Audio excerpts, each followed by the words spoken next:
and I flipped, man. Like it hit when it hit me, dude. It hit me like a 30-6, bro. Hit me right inside of the foot. I flipped, hit the ground. I jumped up, and my exact words were, "We killing every fucking body."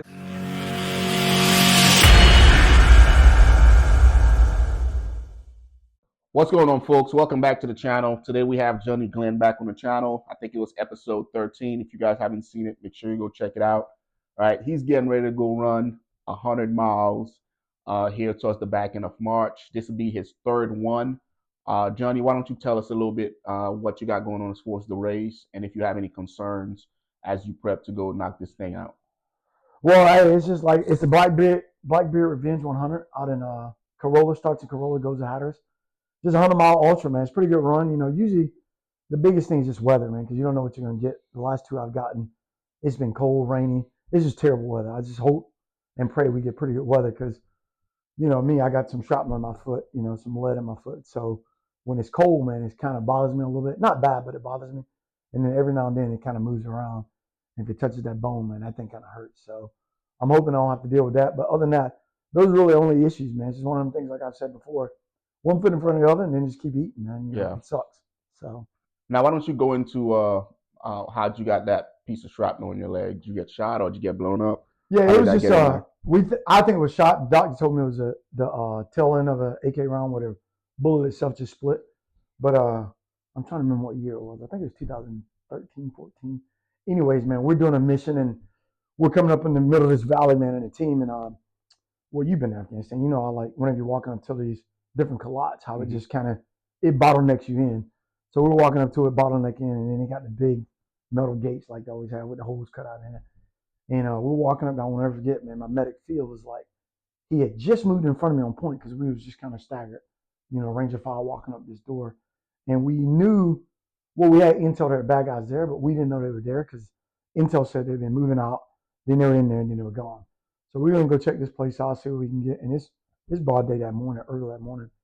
And we're walking up there, dude, and we walk up there. And as soon as we get up close to the door, we hear like a shot go off, a couple shots go off, then boom. And I just told Phil, literally, I just pushed Phil behind me like, hey, dude, you're the only medic we got. What are you doing? Get your ass behind me. And I pushed behind me. He's like, oh, I'm good, John. I can take point. And I turned around, I was like, I know you can take point, but I'll take point. And the next step, dude, it hit me, and I go, and I, you know, of course, I yell, fuck. And I flipped, man. Like, it hit when it hit me, dude. It hit me like a 30-6, bro. Hit me right inside of the foot. I flipped, hit the ground. I jumped up, and my exact words were, we killing every fucking body. Because I was pissed. It's like, motherfucker shot me on his own. I remember Phil was trying to help me up, and I was like, like, let's just get in there. Because now it's a, you know, you're compromised at that point. Get in. And I remember one of the guys at that point hit the door. I think he hit it with just like a 40 mic or whatever. We hit the door. You know, the door blew open, and we stormed in there, man. We ended up getting in a firefight and chasing dudes, man. Of course, Rusty Webster and Cotterman, Rusty Webster and Rusty Cotterman, and all the guys, man, they're doing their thing, you know. Mike, we're laying lead, man, you know, fighting, moving. I'm limping and hopping and stuff, you know. I'm like, fuck, man, you know, just trying to, you know, get it going. But once the bullets started flying, dude, I didn't even feel that foot, bro. Adrenaline will get you. Yeah, adrenaline had me going, dude. We ended up, you know, killing a couple bad guys, moving through the compound. Then they ran out back until what was like an opening, and then it was like a poppy field, and it was another village. So now we're fighting in that village trying to get there, dude. And we probably was in that firefight for a good 5-6 hours. Oh, wow. Because we had to clear that compound, which was way bigger than what the intel said. We ended up clearing that compound. We had to clear the poppy field because it was slower going through there. Poppy was pretty high, so it was like, all right, dude, I'm not just running through a field getting shot up. So we cleared the field, got to the next village. Then we ended up clearing that village. We ended up killing a few dudes there. Took one guy with us that was an HVT we was actually looking for. And then after that, dude, we got back in our trucks. We're heading back to the base. And I remember sitting in the truck, and I'm sitting there, and now I can hear my foot like, because I've been bleeding. And I looked down at my foot. I'm like, holy shit. And Phil asked me during that, like, hey, how you feel? I said, I'm good, dude. Don't feel nothing. Let's keep moving. And I remember he gave me a little lollipop or something. I could just like put in my mouth for pain or whatever. And then I remember we got back to the base because he told me, he's like, don't untie your shoe. I mean, we got back to the fire base, dude. When we got back to the fire base, I remember looking at my boot, man. It was just swole. I was like, fuck. And he cut it off. And when he cut my boot off, dude, it was like, it was already swollen, but it was like, woof. It looked like, you know, Dr. Clump and another professor just like, woof. I was like, oh, Christ. And it was just bleeding, man. So Phil's like, hey, He started squeezing on it, dude, and he cut around it just a little bit to see if it'd come out. And he goes, "Can you feel this?" I was like, "Yep." And he's doing all these things in my foot. He's like, "John, I don't think it's broke, but we'll go get an X-ray tomorrow." I was like, "All right, cool." And we had a big mission coming up, like in a week, and it was Operation Mountain Condor. I think that's what it's called, Mountain Condor 1. And I was like, "Hey, as long as I'm well in a week, dude, we're good. I'll elevate this thing." So that night, I slept with a blanket underneath it, elevated. Got up the next morning. It was just blood and stuff. He just let it drain all night. We went to the doc, dude, and it was literally about the size of it was about the size, a little bit bigger than a bullet. And the doctor said that the bullet was tumbling and it went in and hit my foot, the bone, side bone of my foot. And when they did the x-ray, dude, you could see it right there, just a big speck of metal right next to my bone. And the doctor goes, "Well, I'll tell you what, we can see in Germany, they can cut it out, right?" I was like, "No, I ain't going to Germany, doc. Like, can we cut it out here?" He's like, "No, I prefer not to do it here." Then he goes, "Is it bothering you?" I was like, "Nope, don't hurt at all." And honestly, it wasn't hurting. My foot was just sore. So the doctor was like, "Well, I tell you what, a lot of times with this stuff, when it goes into the body will direct the foreign object and it'll push it back in right on the direction that it went in." So I'm like, "All right, cool, dude. Let's let it push itself out." You know what I mean? And so we waited a couple of days, man. A couple of days went by, and that thing was still in my foot, but it wouldn't bother me. Swelling started going down. My foot started healing itself. They just put little butterfly bandages on it, and then at night I would take it off, let it drain itself, just lay it over to the side, let my foot drain itself, and then it never backed out. So we ended up doing Operation Condor. It came up, man. I couldn't even do it, dude, because I couldn't get my foot in a boot because it was still swollen. I was like, "You got to be kidding me." So I was trying to get bigger boots, man. Anything, just let's go do this thing. And I put flip flops on. That didn't work because when the flip flop would touch it, would make it hurt because I had no padding on the little 89ers. So I ended up missing that one. And then we did another one like a month after that. But I went back on that one. I mean, foot swollen. Finished out deployment, man. Came back. So came back. Every now and then I go through the metal detector. Sometimes it goes off, sometimes it doesn't because it's lead. It's not like metal. So every now and then I'll go through and they'll be like, "Dude, you on my foot." So I wear my steel toe boots. Usually when I go through, I'm like, "Oh, it's the boots." Yeah. And they'll x-ray the boots, when they're going through it. So it's still in there then? Oh yeah, it's still in there. Oh yeah. Never taken out. After that, doctor's like, "Hey, if it ain't bothering you, don't mess with it." But every now and then, dude, I'll be walking and that thing will like touch my bone, dude, and hot damn. And what it feels like, I tell people, I try to describe it. It's like you ever put your finger on a chalkboard and, and you know how it hurts your ears? It's like that radiating through my foot. It'll just go through my body real quick like a shock. And it's like, "Ay-ya." And then it'll touch it again. It's like, then I just stomp my foot like, and then it'll like wherever it moves to or wherever it shifts to. Usually it'll be a little bit of pain, but not like, it's excruciating at the time, but it's quick. It's instant. It's like when I got hit, I was like, "Damn, I just got hit." Like that hurt. And then it's, excruciating pain for a few seconds. And then I've had it where it'll be right there next to the bone. I'll walk and then touch it. Those are the worst because now I'm stumping my foot, seeing if that's going to shift or is it going to stay there. So usually it'll shift like wherever it was or wherever it goes. As long as it ain't touching the bone, they don't even bother me. Yeah. Now, your previous runs, has it fucked with you at all, or? No, I think that very first one, dude, it hit my foot one time, and I was like, "Ooh!" But it's sort of like it was an adrenaline thing, like it got me pumped up. And plus, at that point, dude, I was so looking at Damon like, "How the hell is this guy still going, dude?" Like, I'm not going to tell him like, "Hey, dude, I got a little bullet in my foot, man. You bleeding out?" Nah, dude, I'm good. I'm just going to keep running, keep my mouth shut, But and then the second one, not so much on the second one. My foot was sore, but it didn't hurt. It was just sore, But as far as that, dude, like, I think the weatherman when it's cold, like people say, I've never broken a bone, but when people say they got broke bones, they get cold or whatever, it hurts. It'll hurt like when it's cold, man. So I'll wear like a foot warmer on my left foot when I'm running, just because, I don't want that foot to get cold. So Gotcha. Now for this next run, are you guys able to wear, like, do you take music with you? Do you, like, how do you keep your mind on that 100+ miles and I'll be honest with you, Jay. In my opinion, this is me talking. There's a kid from Team Red, White, and Blue. I was talking to Mike Sullivan the other day. He's the reason why I ran the second one, because he said I ran a 24:3, and Mike Sullivan's like, "A good time, John. Anything under 24 hours." I was like, "Dude, I missed by 4 seconds." That's all I needed to hear, dude. It's like, all right, I was signing up that day, talking to him. I'm like, all right, under 24, then let's do under 24. But there's a Navy officer right now. I don't know his name. Mike was telling me about him the other day. He's on Team Red, White, and Blue. He's raising money for Team Red, White, and Blue. And Mike's getting ready to be the director, president, whatever it is. I don't know what the title's going to be, but he's getting ready to take that over. And he's doing a lot of stuff. I don't think he's out yet, but he's getting ready to retire.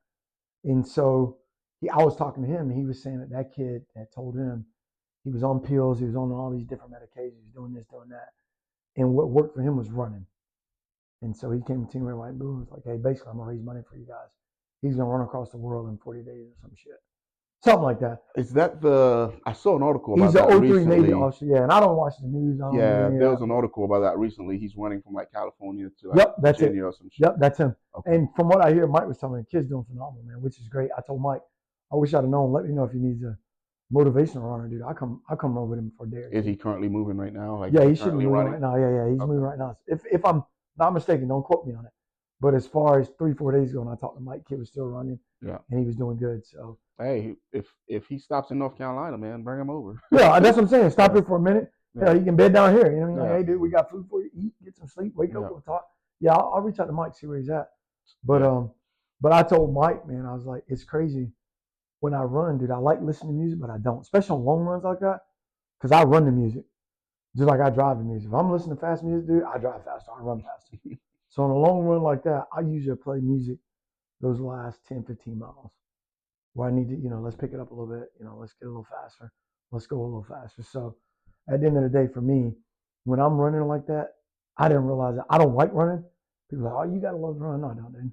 Anybody say they like running, they full of shit. Because, you like the things running do for you. The release of endorphins, being able to think. So for me, dude, I just clear my mind, bro. Like the last one, I lost my parents the year prior or the year before prior. And dude, literally, I was just thinking about my mom and dad and, hoping that they're proud of, what you've done as a kid. Hoping you're keeping the family together. My brother and sister, we were together this year for Christmas. So I'll think about that while I'm running. I'll think about my military career, think about stories, think about what guys are doing, and then just mentally, bro, before you realize it, if you ain't careful, for me anyways, I'll go to thinking so much and thinking about, where my kids are in life, where I'm at in life, where I want to be in life. Is everything going like you plan? I don't plan shit, but is everything going like you hope it would go for? And then you realize, dude, damn, 8 hours is gone. You're like, holy shit, dude, I ain't eating nothing. It's been 3 hours. Now you're like, oh shit, like I'm a little dizzy now. I need to drink something, eat something. So for me, man, it's just, if anybody out there, if you walk or run, just try to find that happy place where, hey, where do I put my brain at where it makes sense to me? To me, bro, I put it on Glenville Road. That's where I grew up at, South Georgia. Bainbridge, big town. Well, not big town, but actually it's where the Taurus gun company went. They got a Taurus facility there now, which brought a lot of jobs. So shout outs to Taurus. But you go even a little small, it's called Cyrene, Georgia, which is about 7.4 miles from Bainbridge. And then you make a right turn on Cyrene Road, and then you go down to Glenville Road, and it's all Glens. That's where I grew up at. So I think about growing up on those dirt roads, growing up, I grew up poor, but I tell everybody I was the richest kid in the world because I had a good family, I had good parents. I got to fish, hunt growing up, learned a lot from my dad. And then it's just, I'll think about those days of growing up, man, just being a kid and not knowing where life was going to take me. And then I end up, Green Beret, just doing good things, combat deployments, just running amok, bro. So, you start thinking about that stuff and then just where you're at now and, like getting divorced and, where me and my wife went wrong at, our ex-wife, where we go wrong at. Could we have fixed it? Could we have saved it? Dude, the things you think about on that run, bro, is ridiculous. I think about my first commander, Jeffrey Butler. I think about my first commander when I was looking at the Green Beret poster. And dude, he looked at me. I was a little PFC, bro, 19 years old. Didn't know nothing about the military. 18 years old. 18 or 19. Didn't know nothing about the military. And then old Green Beret poster says, do you have what it takes? And then it just had a phone number on it. 910-432-2077, I think it was.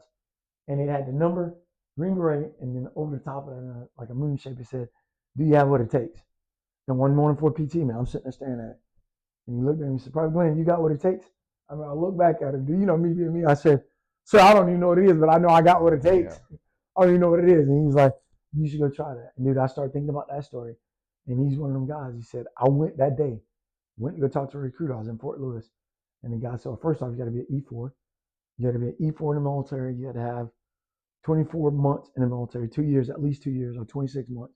But all that was waivable. At least the time in service was waivable, but not the rank. So I went back and told my commander, he said, before I leave here, you'll be an E4. Dude, it wasn't 2 months. He got orders to go to the Pentagon. And he promoted me with the waiver, man. Sure did. And I went right over there. As soon as I got promoted on a Friday, that Monday, dude, I was over at the SF compound talking to the recruiter, like, hey, I'm an E4, what I need to do. He said, well, we got to waiver for your time in service, da-da-da. You're kind of young. I'm like, all right, dude, what I need to go do? And I didn't know nothing, dude. I ain't know what Green Beret was. I knew it was Rambo, that's all I knew. And And that's kind of how I got started. Yeah. And then, so I'll run through days of selection. I'll play back, trying to go to Ranger school when I first got the group. And everybody's like, oh, we'll send you. You know how that works. Man. Yeah. Nobody wants to go to Ranger school from there. So Yeah. somebody's like, yeah, I'll put you on the order merit list. I'm like, nobody's on it. What do you mean the order merit list? Nobody's on that list. Nobody wants to go to Ranger school from here. And so just stories like that, man. You think about that stuff and how, just how the career grown. And then I think about a lot, man. I'll think about the guys that hunt with us. Yeah. So I know you had Luis Cantrell on a couple weeks ago, but I'll think about Dwayne. I'll think about Luis. I'll think about Mike Duskin. I'll think about Maggie. I'll think about all these guys that have lost guys. I'll think about Kyle Warren. That was my medic. I'll think about Farrell. I'll think about Dave Glenn, my little brother that got blown up and lost both legs. Like, is there anything that day I would have done differently? Because he was like, hey, ride in my truck. I was like, man, I ain't riding in your truck. You don't even know how to drive. And then, 45 minutes later, he's down in my hands. It's things like that. It's just like for Sean, right before he died. I remember looking at him saying, hey, suck it the fuck up, man. It's a through and through. Help me out. Because I'm trying to get him out of the truck. Then the last words you hear, and then he looks at me and smiles, and then the kid's gone. So it's things like that, man, you think about, and it's like, it's sort of like, so with that guy that's out running now, I can relate to that where he says mentally it helps him because you're able to get that stuff out. But then when you're running also, a lot of times I found out you get so angry at some of those incidents, like why guys like Dave Glenn or why kids like Sean Farrell, why guys like Mike Duskin or Dwayne Cantrell trying to save his kids. Why do these guys have to die? And then you look at some guy that, he's a drug user, he's stealing, he's doing this, he's doing that, he's a murderer, he's a rapist. That guy lived 90 years, man. It's like, come on, dude. It does. And then before you know it, now I get angry at everybody. I'm angry at the world. I'm angry at people. I'm angry at the man upstairs or the high power, whatever you want to call it. And now, dude, you're running a 6-minute mile. You don't even realize. You're like, oh, shit, I got 40 more miles to run, dude. Like, and then you try to switch gears, and then I'll go to happy thoughts, like when my son played baseball or my daughter Sarah, she got in a bad wreck I was telling you about. Yeah. But those happy thoughts of me walking in and seeing her in the hospital or seeing her, we're going to the Savage Yard and seeing her car and just holding her and knowing like, hey, you're here.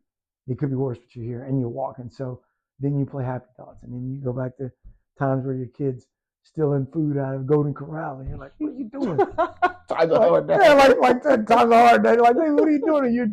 She's taking them up and tearing them apart, mashing them, putting it in her pocket. I'm like, raise her right. She's getting ready for the big mish. So, and then I'll start laughing, dude, and then, again, your heart rate gets up, and then you're running a 6-minute mile again. It's like, So on a race like that, dude, literally, it's all about that mental capacity of, I think people talk about how great of a shape you're in. And I've seen people there, and looks can be deceiving, but I've seen people there like, ain't no way that person's going to finish 100 mile. Ain't no way that person will 100 mile. Whether they're built funny or they don't look like an athlete, whatever the case may be. Excuse me. But they do, because I think when people start talking about running is one foot in front of the other. It's just like selection. But it's just a mental capacity, man. Mm-hmm. Like people say, oh, they're crazy. In a sense, they are, because you can actually switch your brain off, or just put your brain in a happy place, sad place, or just like a place where your feelings. I always say when I'm running like that, I'm like, if I get in a spot where I'm thinking about Dave or something, or I'm thinking about Wyatt, or because the first race I didn't even mention that. I actually came back to do that race because Dave Glenn, Wyatt Glenn's dad, my nephew, was going back and forth. He got diagnosed with leukemia, and he's autistic. So my first race, when I got back, I told all my friends, go on and donate, because they was taking him back and forth to Raleigh to get chemotherapy. And dude, the hotel bills was killing him. You had a VA, they covered the medical stuff, but he was driving back and forth, gas, hotel, and he was doing therapy or chemo where he was up there a day, come back, up there the next day, come back, up there the next day. Then they were trying to get hotel rooms, and dude, it was just eating them up financially, dude, just eating them up, So I was asking everybody that knew me, like, hey, if you donate $1 a mile, that's $100. Yeah. And I know $100 to some people is a lot of money. That's a lot of money to me. But when I look at how much money we throw away on food, hell, you can't go eat at Chick-fil-A for less than $20, or McDonald's for less than $20, $30. So like I told my buddies, that's 3 visits to Chick-fil-A. You know what? Go make a ham and cheese sandwich at home. Donate $100. So I raised a lot. I can't remember how much it was, but it was quite a bit of money. Nice. For them to get them through, just hard times, dude. Yeah. And so for guys that are running these ultras, what I would tell people is, I can't tell you how to train, because I'm not that guy, because I don't the whole training thing. I just think that's crazy. You run 100 miles. So what I try to tell people is, figure out a way how to make your mind tell you that I'm not running 100 miles. Figure out a way to make your mind tell you I'm putting one foot in front of the other. Yeah. Just like life, when we go through things, one foot in front of the other. You know what I mean? So Yeah. And again, folks, for this one coming up towards the end of March, we'll get on the road with Johnny and document his running as he's doing it. Should be right around 23 minutes and 59 seconds is what we're shooting for. All right. 23 hours, 23 hours. I do that in 23 minutes. I'm done. 23 hours. Yeah, we're shooting for 23:59, but Yeah. we're shooting for 23:59. I can sit right here right now and say Johnny Glenn's gonna run under 20 hours. Yeah. I can say that now because just sitting there, I'm like, I can do that in 20 hours. Yeah, put it in the universe. It's gonna happen, right? Yeah, but I'm gonna say 23:59. Yeah, so we'll document as much as we can, and then we'll follow up with Johnny to see how things are going post run. All right, guys, I appreciate you guys tuning in. All right, until next time, if you have anything for us, leave it in the comment section below. We'll see you guys next time.